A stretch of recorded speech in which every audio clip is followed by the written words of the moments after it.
PNNL because it's a lot easier to say. I've been there for a couple years, and I started actually working on Semantic Media Wiki project we have there. And I really didn't know anything about Media Wiki or Semantic Media Wiki before that, so I was kind of a new guy. This was the top 10 because everybody has a top 10, and it's really just 7.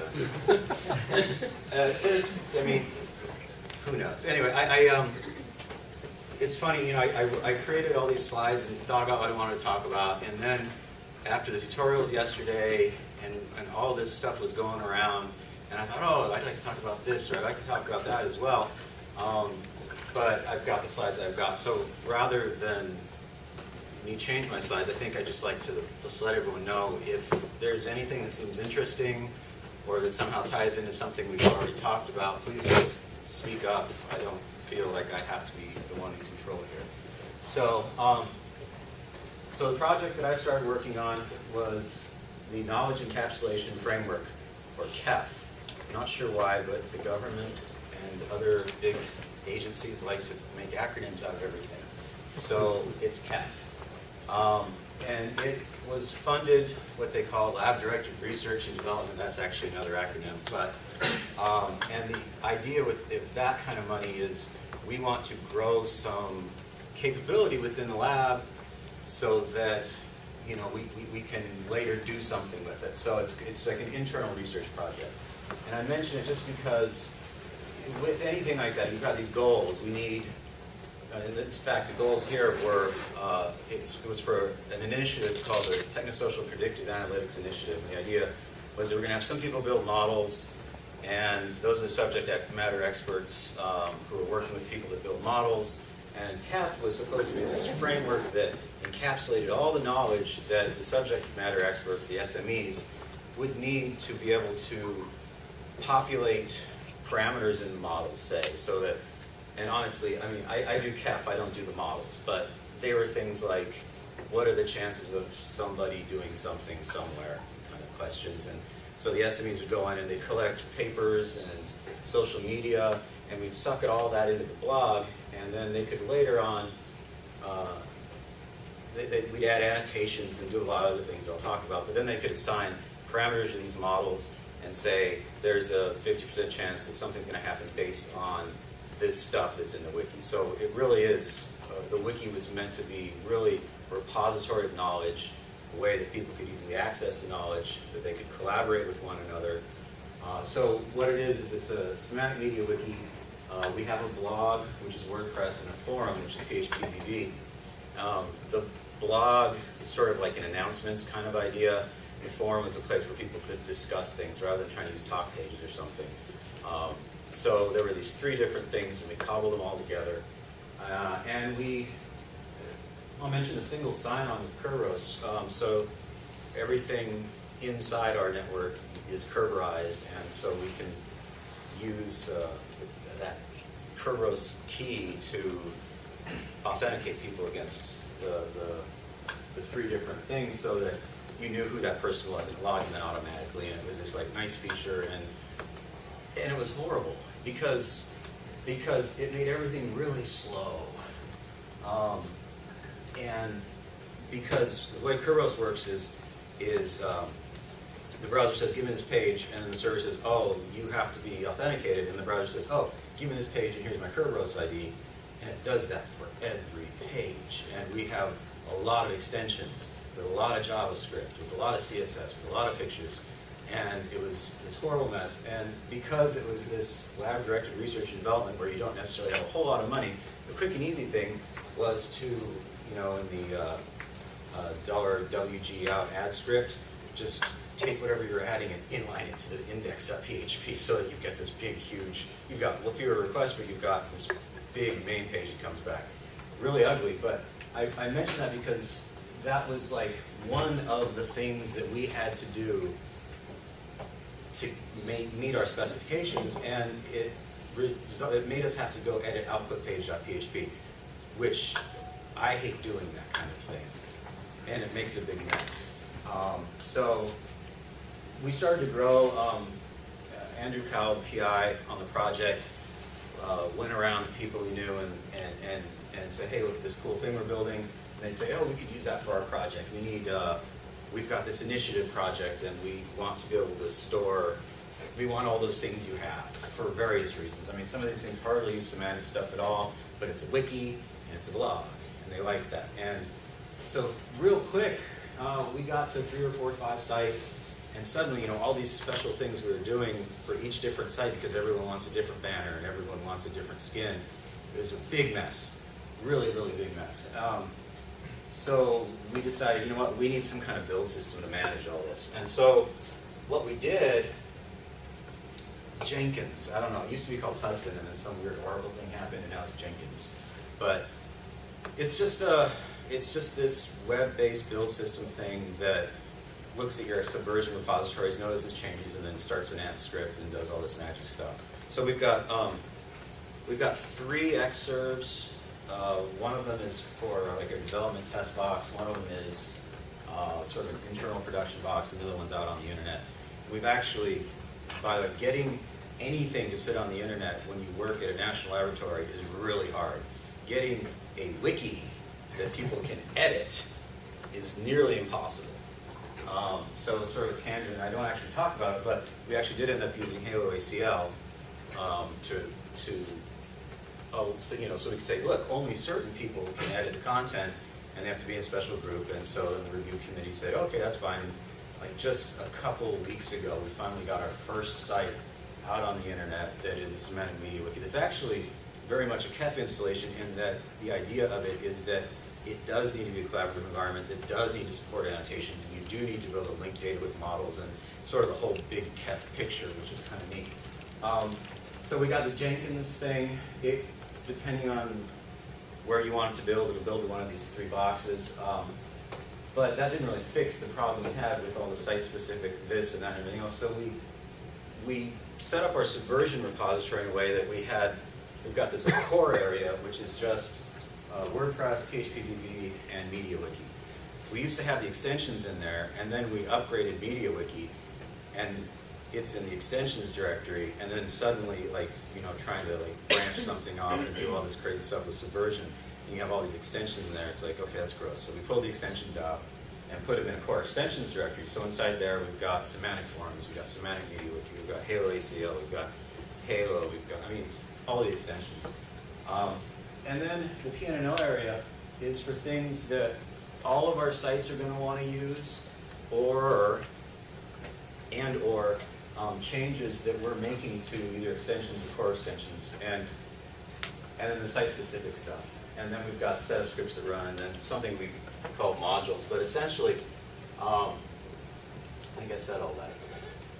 Yeah, well, except that I hate Subversion, and we're going to move to Git. The idea being we can, branches are easy, they're cheap, it's great, and the other cool thing is, so the biggest problem with Subversion, say someone goes in, they make a change, like there's this whole list of changes that have to be made for some particular site, and they get some of those things in there, but one of them was really important to the client, and they really wanted that to show up in the production thing, but someone's already checked in all this other stuff that's not as important, that may not really be right, but you've got one branch. Whereas with Git, we can have a development branch, we can check stuff, we can update it from the production branch, do our work in the development branch, push that to the test server. Oh, there's this change that really needs to be made, and just check it out of into the develop branch, merge it back into production, and that's so. My biggest thing is going to be training everybody on how to use it, and I'll probably be writing some document on the airplane on the way back, but. So real quick, just the way it works, everything gets checked out, and then the ant goes and it lays down the core stuff in a directory, and then just overwrites whatever's in the extensions, and that's really a no-op because there's nothing in extensions.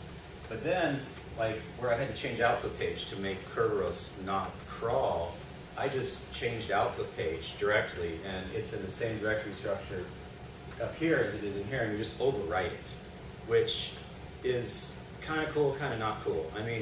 Now when MediaWiki we upgrade and output page changes, you got to go through every one of those places and figure out, is my fix still going to be there? I know with Halo ACL, they've got patch files that will actually patch semantic forms and things like that. But like recently we upgraded semantic forms, and there wasn't a patch in Halo ACL yet. And in fact, the way semantic forms is doing authentication completely changed because there was some bug in MediaWiki 1.16, and you didn't need to patch it anymore. So either way you do it, there's problems.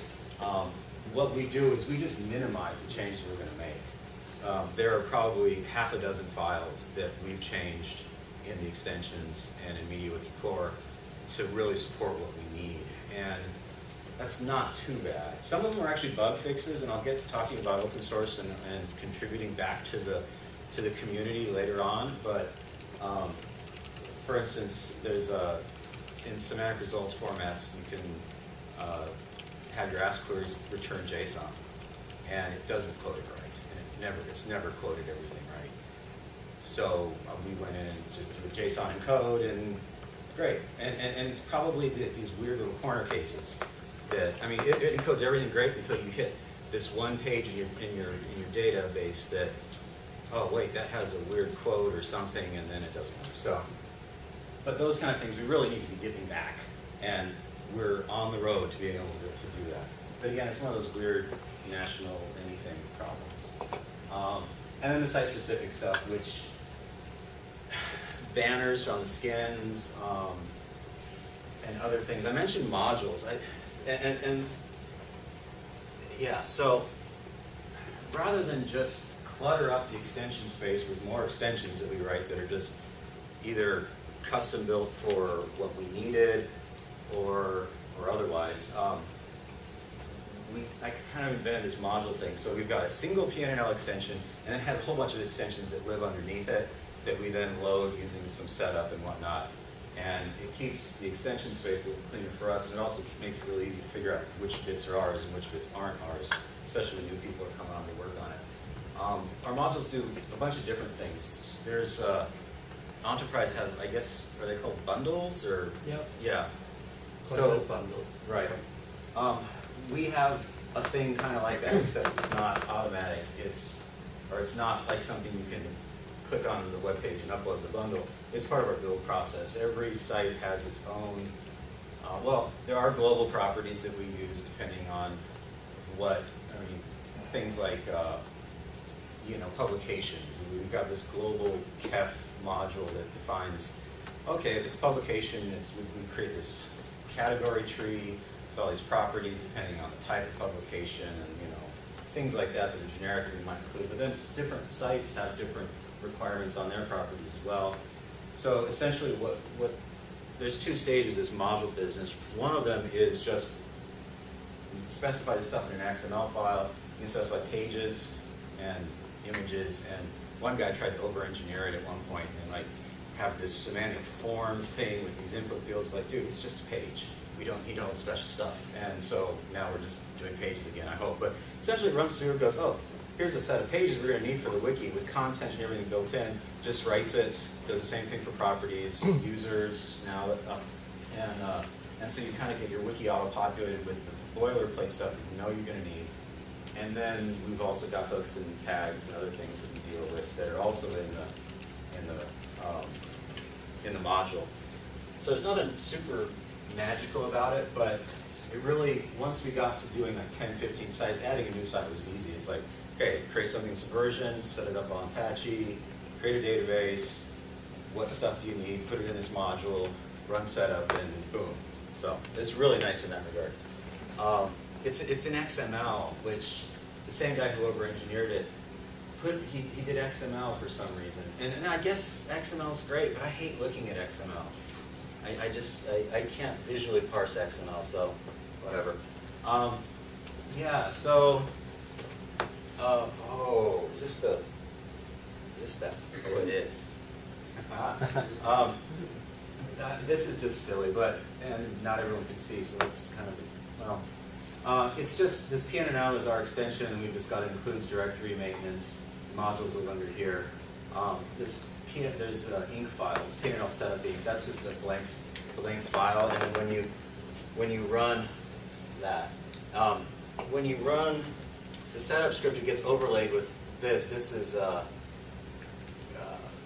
actually the directory tree. identically represented in a different subversion repository, but this PNNL setup.inc and this PNNL config.inc actually have something else in it which is specific to the site. So it's a little confusing. One of them is the setup, one of them is the runtime kind of thing. This is the setup. So all we're saying is we need to include, the global module, which has a bunch of namespace stuff. ITD is the name of the site. Bot model, that was it was a model that we needed to be able to import and display and do other things for one of the projects. We have RSS feeds. You can aggregate RSS stuff and squirt it into the wiki, that sort of thing. So this just runs the setup steps. So if you've got Halo, if you've got SMW, each of those, we actually have a little module for SMW or Halo that gets included here. It goes and then runs whatever setup stuff needs to be done in the actual extension, and then continues doing whatever it's going to do. So we never actually have to go to that Semantic Media Wiki special page, click the enable this site button or whatnot. This is same thing, except that this is actually for hooks, tags, parser functions. So it's really the runtime kind of thing. Let's see. So that's really it for, yes? I have a question on this configuration thing. Yeah. Can you contain the same extension set? They're only not configured? Or? That's actually true, yes. Yes. They, it's like time and you got to figure out what you want to do with the money you have to spend on something. And it was really easier just to say, drop them all in there because it's just disk space, and that's cheaper than. Yeah. But it's actually quite true. We haven't had any problems with it because you're not including them. Something we'd like to do is actually, so we maintain a separate local settings for every site, and in that local settings you say, okay, we'll include the PNNL thing, but then you also have to include all of the extensions you're using. And it'd be really great. And we talk about like, hey, if we get some money, we need to do this. But to have like when you include that in your module, have it update local settings, but we just don't. So it's half broken, but we get by. Yeah, so. Your Jenkins runs your setup, or do you have to go outside? No, it does all that stuff. Yeah, that's it's what good. we were getting today. Yeah, no, it notices, I mean, you can tell it, okay, so when Subversion updates, it'll do the build, it runs Ant, and then there's somewhere else in there where you can specify, hey, go to this directory and run this script. Right. And so it does PHP, PNNL setup, or whatever it's called. So the only thing we have to do is look for emails that say something's broke. Yeah. All right, so internal collaboration and communication. This is what I was saying. Andy went out and he was like, I don't know. It was weird. A few people wanted to do it, and then some other people heard about it, and then people liked it, and suddenly it's like there's just a whole bunch of sites that we're supporting. And I lose count. There's a new one coming on, but 15, 20, that's conservatively safe. So a lot of them are these initiative sites, and all that means is that somebody has a whole bunch of money to spend trying to do something like this carbon sequestration. They're focused on, like, I guess, burying carbon dioxide in the ground or something. And they wanted a way to communicate what they're doing to each other. And actually that one's a little interesting because they also wanted an external website. So they had the internal one that had like, presentations they were doing, discussion area, calendar. There's a calendar of events, things they do like that. But they also wanted to be able to export it statically to the internet, because that was really easy to do a year ago, and get approval for that. But they didn't want to have to mess with it. So that's, again, where we use Halo ACL, and we put permissions on different things, and then we had we found an extension that kind of half worked for creating static sites, and so we just fixed it up, and it runs without any elevated privileges, so it gets the stuff that anybody can look at. And actually, I think I'm scared to do this because that's what. All right, how did you do that, Jesse? How do you? Oh, you hit F5 to get out. Oh, see, it's not even connected. well, if I can show pictures later, I can. But it's actually really great. You can protect templates, and you include templates in the sidebar. And then if you are in the correct group, suddenly you get more stuff on your sidebar. And if you're not, you get less stuff on your sidebar. So there's a lot of really creative ways that you can use the ACL to do, I mean, you know, anything. I mean, it's actually really useful. It's a little confusing sometimes, and I don't trust many people to try to mess with it because I don't know, maybe it's a trust issue, but I like to deal with the ACL stuff myself. You're talking about the Halo ACL? That would be the Halo ACL, yes. All right. The enterprise product. All right. That's why you come in. And then we actually have some project sites which are different than these internal things. The first one, the Marine Hydrokinetic, and that's actually supposed to be KMS, which is a knowledge management system, but that one's actually on the internet. It's nhk.pnl.gov, and so that's our first one. This other one, International Building Exchange, it's something for DOE. It's supposed to be, it's going through the process. It's supposed to be out there.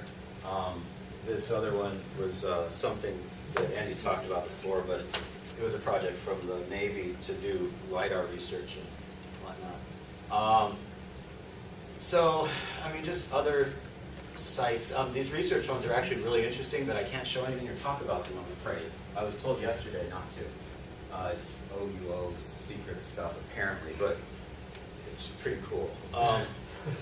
Sorry. So exhibit. Andy Cowell showed the exhibit. He's like, the exhibit's really neat. Look at all the stuff it can do. And so we're not new to it because Jesse talked about some yesterday. And honestly, it's funny. You bumped into the whole Internet Explorer 7, I assume it's probably 7. So, yeah, well, issue ages ago. And if I'd known about that, then I probably wouldn't have let Andy push exhibit so hard because everybody that was using TAF was either using Firefox or Chrome or Safari, and then we started pushing out some of these sites. Like there's another one called Innovation that's an internal site where people can say, oh, I want to do this kind of idea, and then they get a little bit of money to support them to work on their idea. Well, suddenly we're getting all kinds of complaints because it boggles my mind how many people use Internet Explorer 7. and now with, well, so this is something that I'm going to have to deal with next week, I'm afraid. But we used Exhibit. It didn't really do everything we needed. So we tried the semantic result format. I got 15 minutes. We tried the SRF exhibit, which was pretty cool. It had a lot of problems. We had a data set of blogs, like 13,000 blogs or something like that we were trying to load into Exhibit. And we were like transcluding like so many things when we were on these pages that MediaWiki actually threw up this error like, you've got too many templates nested and whatever, and it blew up, you know? And it's like, okay, so SRF isn't going to cut it. So we went in and found part of the Simile project. Someone created, I think they call it Wibbit, but it was sort of, yeah, so you know, it's a parser tag that you can say exhibit, and then it was built so that, hey, you can put a table of data here, and then we'll hide the table, and we'll display an exhibit. Now, okay, that's neat, but we don't want to do a table, so I just hacked on it a little bit until I could give it an ask query, and then it would insert that as a link in the page, and then it would go off to the wiki and return results. And so, and so the trick was, okay, I'm going to ask for all the blog entries that start with A, all the ones that start with B, all the ones that start with C. So that's how we got around having to, you know, I mean, it's lame, but it worked. And yeah, so ask queries the browser. I don't know. There's something called collections and exhibit, which are different kinds of. You can have everything's like an item, but you can have items that are like cars and items that are people, and you can do different things with these collections and display them different ways and all that. And so we added that and then a converter tag to the actual parser tag, so that the converter is like, oh, here's your JSON, rearrange it. For instance, we had this project that used subproperties, but you can't Like if you say, oh, give me the property, the top level property, the parent, the root, SMW doesn't give you all the children. So we use this converter to just query everything, and this stuff it is messy. I don't know. And maybe something's a little different now, but something with subproperties was like, oh, we can do that. Oh shoot, that doesn't work, and then then you mess around with it. And then there were other like little view things and other bits that were in the source code for Exhibit that were never included in the exhibit API.js or whatever. And it's like, oh look, there's a calendar view in there. Isn't that neat? And kind of plug it in and go, oh look, it mostly works, and let's fix this little thing. So it's, I don't know, Exhibit. Anytime you get to look at code that you didn't write and then try to figure it out, it's a lot of fun. No, yeah, the bullet to the head thing, yeah, but it's kind of fun too. So one of the things we actually did do was this save filter thing. One of the scientists had all this they had a whole bunch of data. They wanted to do stuff with it, and they wanted to be able to select different features so that, the way Exhibit works is you've got these facets, and you select like this name, and then anything with that name is filtered out, and you can make multiple selections and only show the things that are filtered. Well, it took a long time to filter out the things that he was interested in. He wanted to be able to save it. So we made a new kind of facet that you could take the selections and then save it, and then later on just pick them and turn them on and off or whatever. That was very important to this guy. So we did that. That's the calendar thing. Someone was talking about wanting a calendar. It's not super pretty, but it works out pretty well. You've got this date selection facet, and then you've got the calendar. And of course, you click on any of these things, and it pops up a little box, and you can click and go to the page and all that kind of stuff. There was this hidden graph view thing that kind of worked, but not really. And so I ended up using that. So it also didn't support multiple bar charts for each value on the y-axis here. So with this save filter facet idea, we were able to display these are supposedly years old. The data looks really messed up. 1422, I don't think has anything to do with whatever this stuff is. So there's some data problems, but whatever this color is, or whatever, it's a graph. And the guy liked it, and he was happy, and everything went forward smoothly. This is like another weird thing. We're working on doing some machine learning on some data, trying to figure out, given all these proposals and all this data, what's the best way to determine which one's most likely to succeed? And so there's all these properties in there, and he wanted a way to select which properties are going to get exported to this feature vector that then Weka and R would do stuff on. So, we just wrote a quick little view with some jQuery, so you can go through and toggle stuff and then export the data. We're actually going to build in, we're going to hook it up to R and then squirt graphs out, and the same thing for Weka. I don't know if anyone knows what Weka is. I'm not even sure I know what it is. Yeah.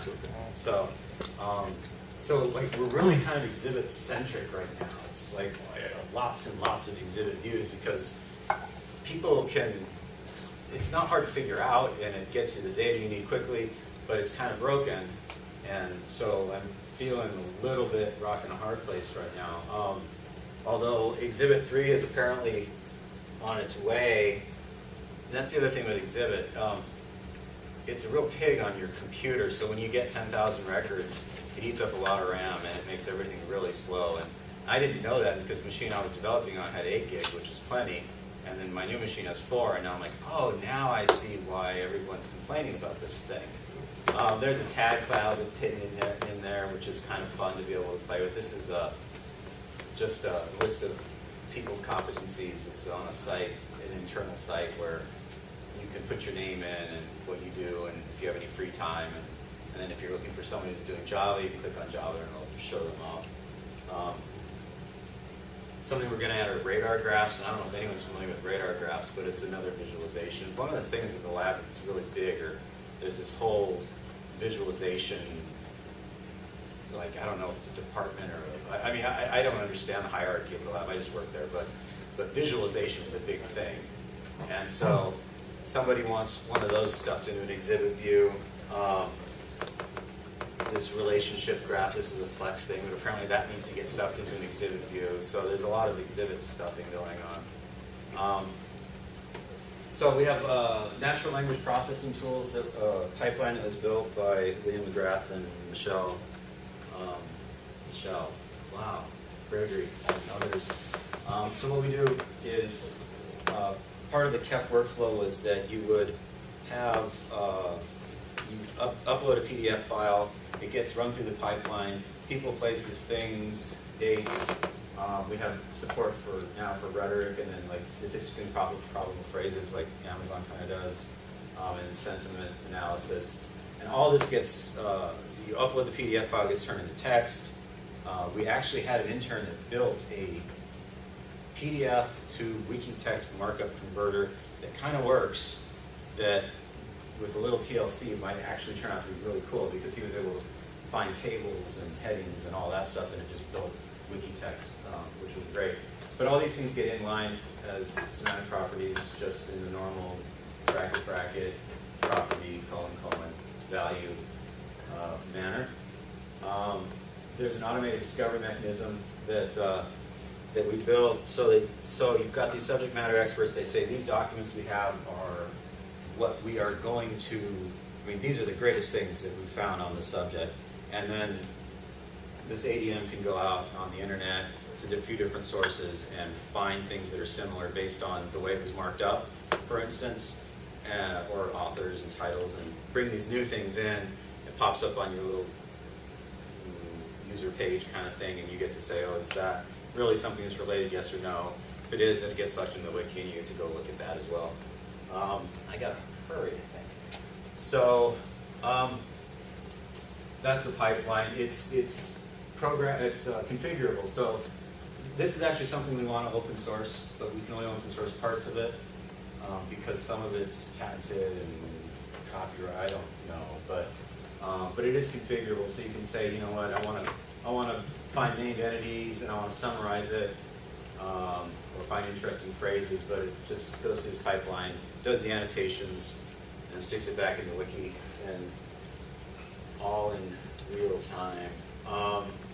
And that's the ADM. I described it. It's just a picture of what it is. But you've got your C documents. It pulls out the important stuff, goes through whatever data sources you have, here's the results, ranks it on relevancy, and then either sticks it in or not. Can I just speak more about this? Yeah. So the queries are from the documents or Yeah. number two? So the C documents, it's configured in the pipeline, but you've got your C documents, which are your gold standard documents, and depending on how the pipeline's configured, it will pull out like has author properties. There's a has title property, so you can use the title as part of the search. Frankly, I do not know how sophisticated they finally got in making it, but theoretically, anything that was marked up in that document, you could find that property. So essentially, we take the C documents, we extract the properties, and then we give it to this query extractor, is the thing that extracts the properties that exist in the document, the semantic properties, which it then uses those properties. It builds a search term and then goes to like Google Scholar or something like that and finds documents that are similar based on the annotations that are in the document. There was something I think that I thought there, but it went away.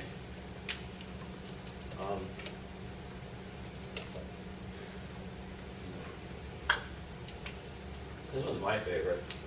So, Enterprise, those guys with Halo ACL, they have an annotator that the visual, click, and you've all seen it, I'm sure. That was really great. But Andy Cowell, I'll say his name a lot, that way if anyone sees him, No, I don't know. Anyway, he needed to be able to have nested annotations. So there are the annotations that go on by the pipeline. The pipeline goes and people, places, things, and all that. So you've got this slew of annotations, but then the SMEs need to come in, the subject matter experts, they need to come in and say, oh, this paragraph or this sentence is really, really special in this way, and they want to annotate that with a property. Well, you've got all these other things that are in there, and you can't just annotate across properties.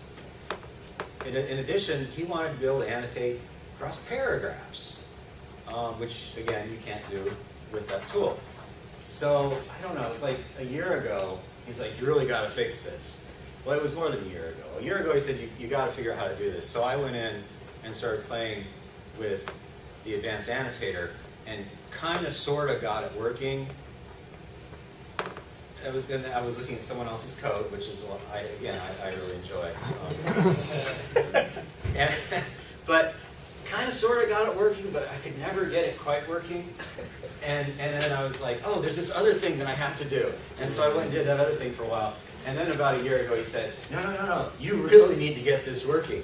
And I said, okay, I'm not going to try to play with the advanced annotator anymore. And I thought, okay, how can I do this? Well, it'd be great if there was a way that you could parse wiki markup. So I told other people, I'm kind of a compiler operating system guy, personally. That's what I like. And so I was like, if I could build an abstract syntax tree and parse this thing, and then I could take all the bits that I was interested in and, and then render it myself. And I could just skip over the whole wiki parser business, and because I know how you guys, yeah. So I did that. It was really hard. And I did it with something called a PEG parser. Actually, is there anything? Yeah. Which I can't even remember what PEG parsing expression grammar. It's like a parser, but and it's been so long since I've done a Lexiac kind of thing that I can't talk about LL this too right now. But it pretty much says, okay, I'm going to go through these rules. Oh, and if there's a rule, I'm going to pick this one first, and then I'm going to do the next one. So you can get away with like 4 quotes, 5 quotes, and 6 quotes, because you can say, hey, if there's 2 quotes, well, then those are just apostrophes, or single quotes, apostrophes. Oh, if there's 2, then, and so you can build this, and it just does it linearly, and you can actually parse wiki text with a real parser and get an abstract syntax tree out of it. And I didn't completely do it because we needed it for a demo. So that's kind of the frustrating thing, right? But it mostly works. It goes through. It finds headers, equal, and whatever. Knows what to do with that. It knows how to find annotations. It knows how to parse out semantic internal objects, because that's how we actually ended up storing these annotations. We say, oh, you selected this text. Well, that's at this offset, and it ends here, and it has these words, and the clean words, not the stuff with the mark, and stored it all in an SIO, and then when we go through the page again, suck out all the stuff out of the SIO, and then put the annotations back up. It's really fun. The PEG is written in JavaScript, and it generates JavaScript, so it runs great in the browser. The thing is, it's really, really slow. And I had no idea how slow it was because, again, I was running on a machine with 8 gig. I also liked Safari, and apparently, at least for this, Safari's JavaScript engine just kills everybody else's. Because someone brought it up in Firefox, and then I tried, and I'm sitting there clicking through, are you sure you want to continue for like 5 minutes? Whereas Safari just did it. And that was a year ago, so who knows where things stand now. If we do this, we'll put, I'm out of time. If we do this, we're probably going to move it to run on the server and then just cache everything. Semantic internal objects, there's kind of a picture of it. This is all in Sprout Core, and I don't know why I picked Sprout Core, except that it was new and looked kind of fun. So, and this is actually annotating evidence for a model, a particular type of model, which has all these different properties. So all these properties are also stored in the semantic internal object. But, I parsed out the wiki text. Here's the introduction. These red things are actually properties, inline properties, and then, you can't really tell, but this yellow thing is what's been annotated, and it goes across the property boundary, or the paragraph boundary, and there's also some property stuffed in there. But you can't see it because the screenshot. I mean, I just took that screenshot, so I know it still mostly works, but if it's, again, something we want to open source and someday, but it's just your money. So I'm just about done. Open source project. So we finally, like, people have been working towards getting us to be able to open source stuff for the last year, at least. We were finally told, yes, you can open source things. I mean, like there's a policy on open sourcing now, which is really what you need. So right now what we're trying to figure out is what exactly can we open source? Like some of the pipeline stuff we can't.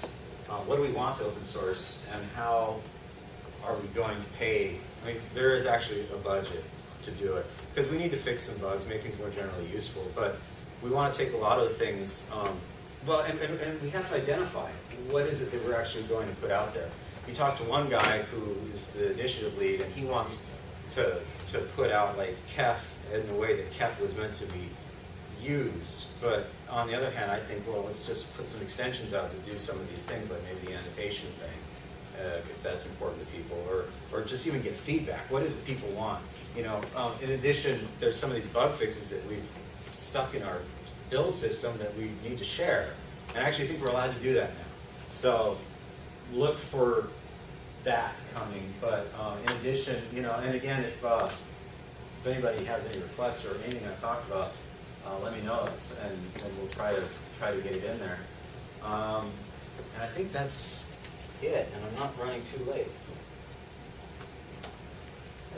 Good. Working, yeah, that was it. So, any questions or any comments or anything? Cool.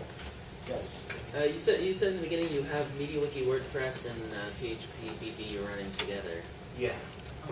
Do you have any sort of login system, single sign-on login system for those? Yeah, that was the Kerberos thing. Oh, okay, I get it. Is this a mouse? Are you available for a mouse? Is there a mouse? There should be a mouse up there. Or there was this morning. Here. Oh, cool. Yeah, so we're right now we're using Kerberos for the single sign-on. It works great internally, not so great externally, and we're not really worried about it too much yet because.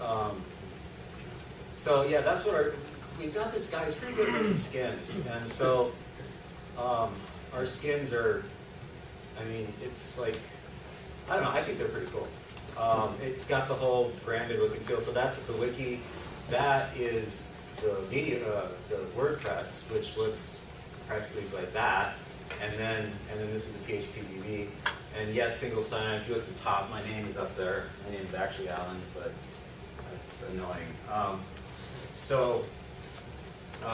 That's how we're doing it with Kerberos. For external things, we need to invent something. This is like a social profile page. That's what I look like with short hair. And so... is that the social profile extension, or is that something different? It's the social profile extension that we've hacked to our own devices uses. And I guess there's a Google Summer of Code thing where they're talking about fixing their social profile extension. That would be really crazy. And we're want to get in touch with whomever is going to be doing that to see if we can make sure that everything we want and they want is all worked out. If it did everything it said it did, it would be like... Oh, it's a horrible mess. Fantastic. It's terrible. Oh yeah, no. I mean, I hope nobody here wrote it, but when I downloaded it the first time, it's like, you know, because Andy like goes out and he trolls the extension matrix and goes, that would be really cool. Put that up on there. And then he goes and does something else, and I go, okay, I'll put that up. And I'm like, oh my God, this is a mess. There's so many errors, and this is actually a lot has been done to it. I mean, this is my schedule. Obviously, I'm out of the office. We link into a database for publications, the site statistics, information. There's a social, what is this? These are my friends. That's Andy, in case you see him ever. You guys leave the enemies or just the What's that? Because it has friends and enemies. Yeah, no, we turned the enemies off because that just wasn't PC. But I can see how it would be fun. Yeah, make enemies. This is like a calendar of events that we have. This is like just one of the internal sites. This is the external one. Our build system, I mean, this is all just generated. We rebuild it. And that's actually a big problem. Because what happens if someone wants to go in and edit this? This is a problem we need to solve. They edit it on the wiki, but then we rebuild, and now it's different. Do we want to suck it back into our build system? What about properties? Right now, properties are all get populated automatically, but what if someone wants to add a new one? That's probably not a big deal, but what if they want to change like something from a string to text? And it's important, but then it gets lost. So we need to figure out how to keep these things synchronized. What is just an nav? There was so this is the internal version of this initiative site. It's way too big, and I don't know how to make it smaller. And then this is what it looks like when it goes out to the internet. So that's just statically generated from this, and you can see like the sidebar is different and all that. And that's all because of the Halo ACL extension by Enterprise. Now I have no idea how to get anywhere because I switched desktops. All right. There's, I think, one other little. Oh, that was it. So this is Exhibit. This you can select different things and you get, fewer entries. This is the data that we use, and that's actually semantic forms with tabs that we needed to break the data up. So, and I didn't actually do this. Does semantic forms do tabs normally? That's a separate extension. It's called header tabs. Okay. There's so much now. I mean, I was like the one guy 2 years ago, and I did everything, and then there was another guy and another guy. And now, sadly, I'm like the guy who's telling the other guys what to do, and I don't get to do as much. I mean, I get to do the things I really want to, right? Like, I want to write a parser. I do that, but this stuff, I go, hey, go do that. So I guess that's it. Sorry it ran over. And again, I don't know how the best way to do it would be, but I think it would be, obviously, internally we need to say, what is it we're going to open source and how are we going to do it? Some people talk about having a virtual machine like Enterprise has or whatever, but I think we need to do extensions and things like that too. And so what I'm saying is obviously internally we have this discussion, but I think it'd be nice to somehow have an external discussion about it as well. And I'll talk to Andy about the best way to go about doing that, or if people just want to send emails or whatever. Because I think it could all be so great if we just had more people working on it. So I guess that's it. Thanks.